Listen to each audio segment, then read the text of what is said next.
Qacamiin keessaan hordoftoota 200 seenee jira jedheen guyyaa kaleessaa maxxansee ture. Obboloonni koo biyya dhiyoof biyya fagoo jirtanii galgala sagantaa ajaa'ibaa naa qopheessitanii gammachuu koo ibsitan jechuudha. Kun hundumtuu kan ta'e sababii isin na hordoftanii fooloo gootanii 200 galee jechuudha.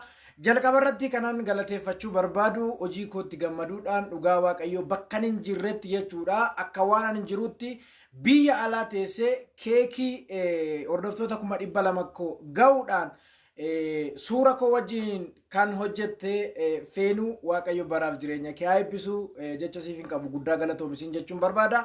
Egaa gammachuun kee gammachuu kooti, gammachuun kee gammachuu uummata keeti. Kanaafiyyuu sa'aatii 4 irratti keekiin akka muramu jettee guyyaa kaleessaa naa bilbiltee nuti sagantaa sanarratti sa'aatii 4 hin argamne bakka koo buustee keekii sana murte sagantaa ajaa'ibaatu ture. Guddaa galatoomii ulfaadhu jecha siif hin qabu feenu bakka hin jirretti kana hundumaa gochuun keetiif waaqayyo baraaf jireenya kee haa eebbisu. Osuma mortuu horiin hortii hattuu faca barbaarii immoo qacam gochuun itti fufaa. Wangeela keenya da'oo godhatanii warra nyaatan saaxiluun itti fufaa. Daldaaltota Dubaay illee warra maallaqa namaa nyaatanii horii gurgursiisanii lafa qaban gurgursiisanii ijoolleen koo biyya ambaa naa deemte of jijjiirte anas jijjiirti jedhanii waan qaban gurguranii daldala Dubaayitti erganii akka waan mucaa isaanii fudhatuutti garuu hattoonni karaatti hambisuudhaan nyaachuudhaan warra dhalayyeessaa giriirsu kana irratti ciccinee hojjechaa jirra. Kana lamaan irratti guddaa galatoomaa. Asumaan gara sagantaa guyyaa kaleessa galgala turretti isin dabarta. Ulfaadhaa isinan jaaladhaa qacamiin keenyatti fufa. Ammallee mana kanaaf haaraa warri taatan koppiliinkii godhaa. Kunooni xiqqaataa akka hojii keetti galatoomiin jedhaan hordoftoota keetiin 100 miti miliyeena seenii miilla keetiin miti makiinadhaan deemi 100 miti miliyeena seenii miilla keetiin miti makiinadhaan deemi. Bitaa fi mirgaan gadheen bitaa fi mirgaan gadheen utuu sitti waccuu ati sin dhageenyeef oduu jara lachuu daldaaltuu hattuu fi warri himoo waccuu boolla seentu dhabdi gaafa qacam boolla seentu dhabdi gaafa qacam jettu. Jabaadhuun sodaatiin itti cabsi dhiiroo saaxil itti fufi attuuf raajii himoo rabbi si gargaaraa nuuf jiraadhu diinoo viidiyoon at gadhiistu ragaa qaba hinnoo viidiyoon at gadhiistu ragaa qaba hinnoo.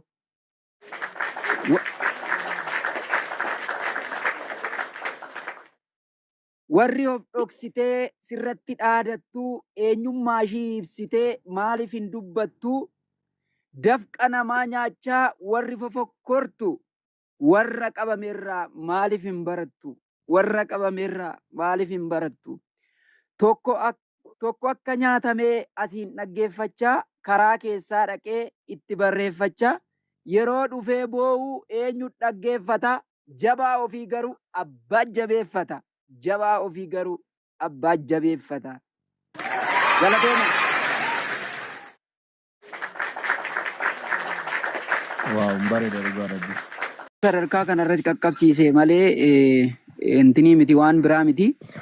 Yaa'u kana caala odoo bareedee odoo kana caala nuyi waan gurguddaa hojjannee qaaman si bira dhufnee sarpiraayis goonee baay'ee itti gammanna nutti tola. Ammas inni kun isa dhufu hin qaqqabna.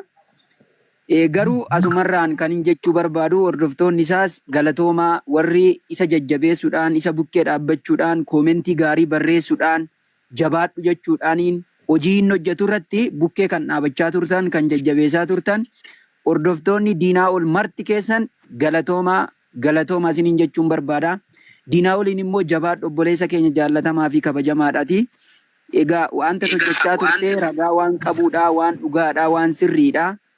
Waan fudhatama qabuudha uummata fuuldurattis rabbi fuuldurattis waaqa fuuldurattis fudhatama guddaa kan qabuudha. Kanaafi guyyaa har'aa gammachuu kee si wajjin hirmaachuu keenyatti baay'ee gammannaa baay'ee gammachuu guddaatu nutti dhaga'ama.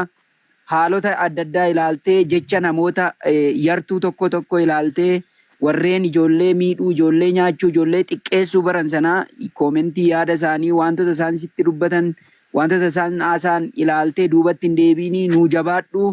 Deemsi gara fuulduraatti si wajjin hin jirra siin jechuu barbaannaa galatoomi nuuf jiraadhu qaalii keenya. Galatoomii obsaa koo baadhu haadhoo obboleessa qaalii. Galatooma Asumani ayyuu atis galatoomii ammumaa kaatee akkas gootee nu babbareechitee mana diinoo bareechuu keetiif galatoomishiin jechuun barbaada. Ulfaadhu akkasuma hundumti keessanuu galatoomaa dhugaa dubbachuuf baay'eema tokko natti toleera. Hojiinsaa hojii boonsaadha, hojii namatti tolu, hojii nama barsiisu, hojii haala garagaraaf balaa garagaraarra nama saaxiluudha. Hedduu namatti tola waan ta'eef jabaadhu. Akkuma obsaan sii kaasee haalota tokko tokko laaltee jechoota tokko tokko laaltee waan jedhan haa jedhani.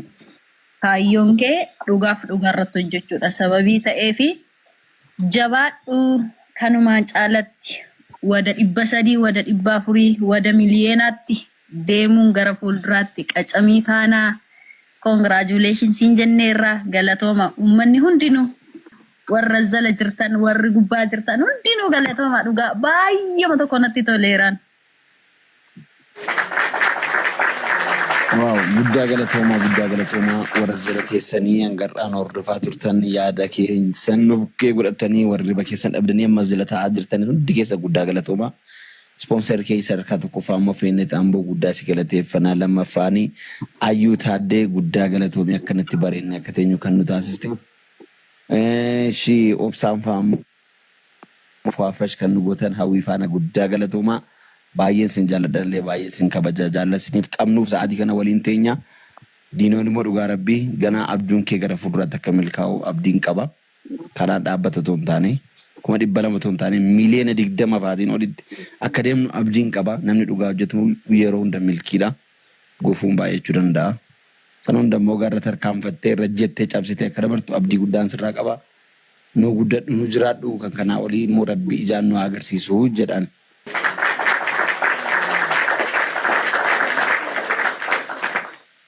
Nutoo beeknee hin hojjennu silaa shamarran eeggannaa. Jenneetu utuu tattaafannu kaayyoon keenya karaatti hafee egaa ijibbaata kanarraa nuu dhumee hundumtuu nurratti bare ijibbaata isa dhumaa amma reefu mataa nurratti daraaree. Ijibbaata isa dhumaa amma reefu mataa nurratti daraaree waan jedhan natti fakkaate. Kaleessallee baay'ee yaannee harkaa kuffisuudhaa fi asiifachiin hin soba jennee harkaa mucuceessuudhaa fi ammoo dubbiin soba miti dhuguma akka nu somne nurratti baree xiqqaa guddaan hundumtuu nurratti daraaree firiin keenya karaatti hafe maal abbaa keenya taanaree waan jedhan natti fakkaata. Raajoonni Imoorraa safuudha kaayaa waaqayyoo congratulations daanii. Kanarra sobdoonni buddeena fodeessan abboonni kaleessa lubbuu itti gumaa.